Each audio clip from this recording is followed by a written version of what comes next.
Je m'appelle Michael Roch, je suis écrivain de science-fiction caribéenne, précisément. J'essaye, à travers mon travail, de présenter des récits qui soient afro-centrés, ou en tout cas caribéo-centrés. Histoire de présenter ou d'enrichir les littératures de l'imaginaire avec un aspect qui n'a pas encore été véritablement exploré, c'est-à-dire l'imaginaire des Antilles. Le créole, c'est facile. Tu peux apprendre vite, surtout toi. Moi, je parle français parce que je préfère. Du moins, je m'en fous, quoi. Mon père, il parle créole quand il veut. Je voulais t'emmener quelque part au cœur du quartier Trenel-Citron, qui est un quartier qui subit un peu une réputation de bidonville, de favela. Déjà parce qu'il y ressemble, et puisque c'est un quartier qui s'est construit avec l'exode rural de la Martinique dans les années 50. Et au cœur de ce quartier, il y a une petite chute d'eau. Elle marque un peu la fin de la ville, le retour dans la nature, dans le Zion. Et quand il y a des fortes pluies, cette chute d'eau se transforme en véritable cascade qui tombe littéralement dans la ville. Et au-dessus de cette cascade, tu as une cité, la cité de Gaudissart, qui est un autre quartier sensible de Fort-de-France,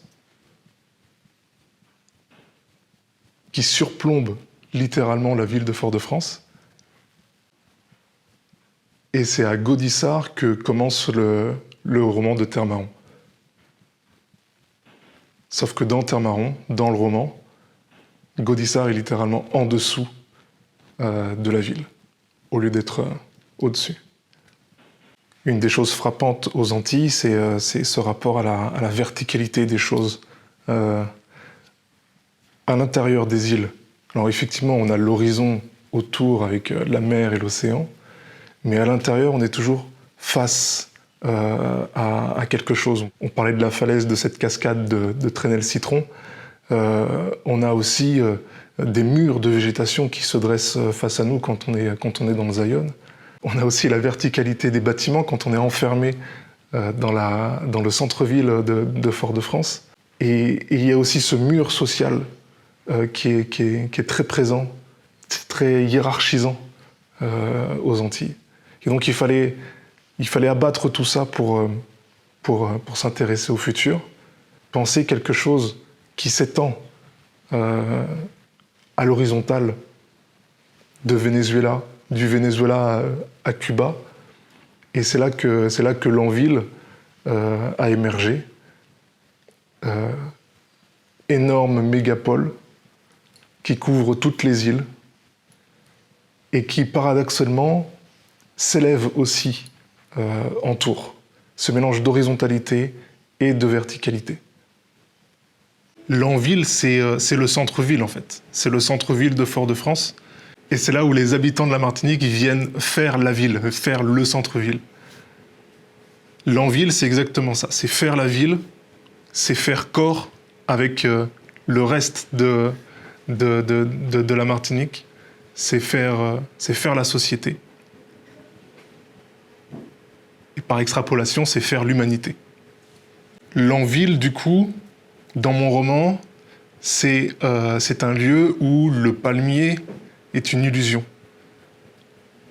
Tout a été rasé et du coup, il n'y a plus de nature. Il n'y a surtout plus l'exotisme que provoque la nature antillaise pour le reste du monde.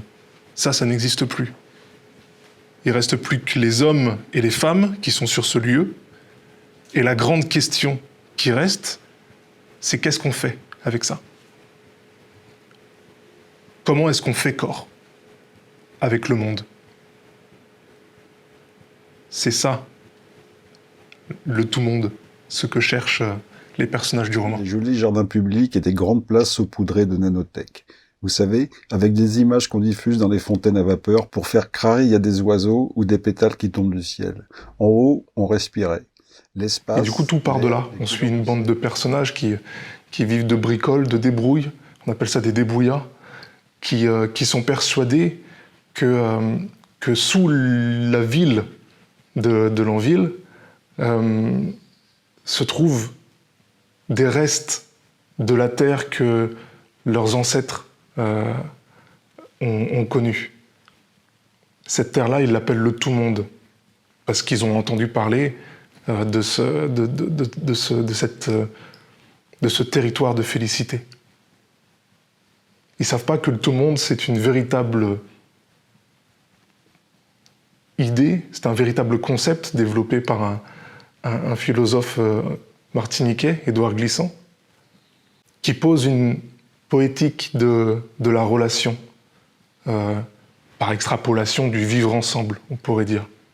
Et donc ces débrouillards, en partant à la recherche du tout-monde, se retrouvent en quelque sorte à la recherche d'eux-mêmes, à la recherche de comment eux, par leurs actes, ils pourraient atteindre un certain bonheur, une libération, un épanouissement. On a longé les réseaux de tapis qui roulent, les allées toutes douces avec des couleurs pastel. J'ai vu des jolis jardins publics avec des grandes places saupoudrées de nanothèques. Vous savez, avec des images qu'on diffuse dans... Il y a du coup deux grandes questions que pose le roman. La première, c'est où est-ce qu'on va ? Où allons-nous, ici, aux Antilles ? Quel est notre futur ? Ça fait partie des trois grandes questions existentielles que tout individu devrait se poser. D'où l'on vient, qui l'on est et où est-ce qu'on va ? Et étrangement, la littérature antillaise s'est toujours intéressée aux deux premières questions et jamais à la troisième. Du coup, Terre Marron se propose être une trace d'exploration de cette question-là, du futur. Et la deuxième question que pose le roman s'inscrit dans une dynamique sociétale, dans cette société multi-transculturelle, dans cette société créolisante,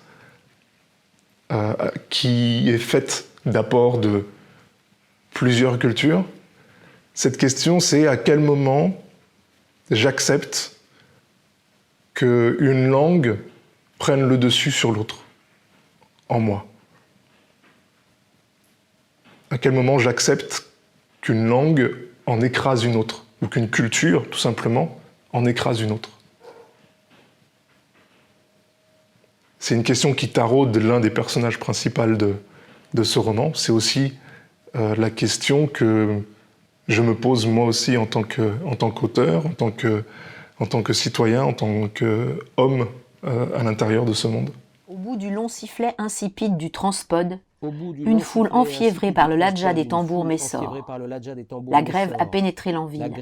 Elle stationne en masse aux portes de plusieurs corps politiques. Les allées Ils sont toutes des douces centaines de avec des milliers. couleurs pastel. Peut-être plus d'un J'ai millier. vu des jolis jardins publics Voilà l'envie avec que des j'ai. grandes places L'envie saupoudrées de qu'a tout le nanothèques. rempart de l'horizon. Vous savez, avec des images qu'on diffuse dans les fontaines à vapeur pour faire crari, il y a des oiseaux ou des pétales qui tombent du ciel.